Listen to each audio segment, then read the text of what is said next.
l'on travaille pour accomplir le plan divin qu'on est déjà, sans musique, en train d'adorer. Dieu a créé l'être humain pour être une seule personne avec des grossesses. Vous n'avez pas besoin de shifter. Ça, c'est faux, mes amis. On est en train de nous mentir. C'est juste parce que le milieu professionnel a ses standards, il veut avoir un côté laïque. Mais Dieu ne nous a pas créé un côté laïque et un côté religieux. Vous êtes un seul être, esprit, un point c'est tout. Et quand Dieu vous a créé, quand Dieu nous a créés, il s'est rassuré que nous soyons tripartites. Esprit, âme et corps. C'est ce qu'un Thessaloniciens dit, n'est-ce pas?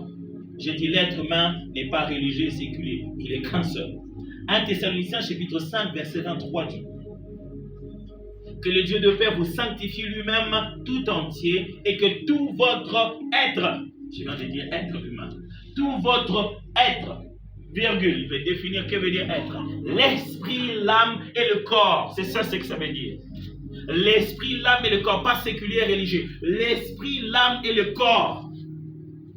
L'esprit, l'âme et le corps soient conservés irrépréhensibles lors de l'avènement de notre Seigneur Jésus-Christ. Quand le Seigneur Jésus viendra, c'est l'esprit, l'âme et le corps qui veut se rassurer que c'est bien protégé. Pas le travail et l'église. C'est l'esprit, l'âme et le corps. L'évangile de la Bible n'est pas en train d'enseigner aux gens, allez beaucoup à l'église et ne travaillez pas. Le sens même du 7e jour, c'est l'offrande du travail, le sabbat, le sens qu'il y a un moment où on s'arrête pour rendre culte, c'est parce qu'on était actif. Celui qui refuse de travailler est en train d'empiéter dans son adoration. C'est trop de choses en même temps. Ça va? Si vous n'êtes pas actif dans la vie, vous ne faites pas quelque chose dans la vie, demandez à Dieu, vous le donnera. Il vous donnera quelque chose à faire. Ça fait partie de votre culte. Le sens de votre jour de repos, ça s'appelle repos. Ça signifie que vous avez travaillé d'abord. Écoutez-moi, le maître de toutes choses, du ciel et de la terre, le roi de gloire, celui qui avait le pouvoir de donner un ordre pour que les anges viennent en milliers, il aurait pu naître carrément riche. Mais il va naître dans un contexte où il doit travailler. Jésus a passé plus de temps en tant qu'employé qu'en tant que ministre de Dieu. Il n'a pris que de ses 33 ans, 3 ans seulement, pour faire le temps plein du ministère.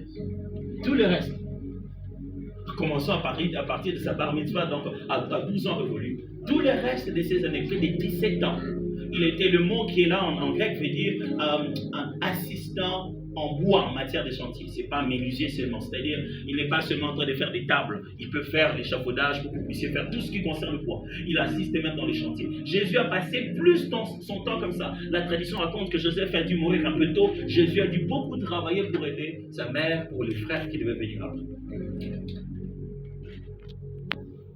Mes amis, pourquoi Jésus n'est pas mort à 25 ans? C'était déjà bon. Hein? Il est quand même grand. Pourquoi fallait-il attendre un âge comme celui de 30 ans? Pourquoi fallait-il mûrir ce corps-là? Pourquoi fallait-il mûrir ce corps-là pour qu'il soit prêt à ressentir des émotions fortes, comme la trahison, comme ces choses-là? Mais Dieu, pour bâtir l'homme qu'il fallait pour mourir à la croix, l'a amené dans le milieu professionnel, pas l'église. Mes frères, vous n'êtes pas venus travailler, vous êtes dans la même mission de la raison de votre existence. Vous n'êtes pas sous un contrat, vous êtes dans une mission. Et Jésus était en mission, faisant du bois. À gauche et à droite, en mission. Il avait une mission avec le bois. Mais les gens ne savaient pas. Oh, j'ai toujours imaginé que Jésus parlait au bois, il disait un jour, toi et moi à la croix.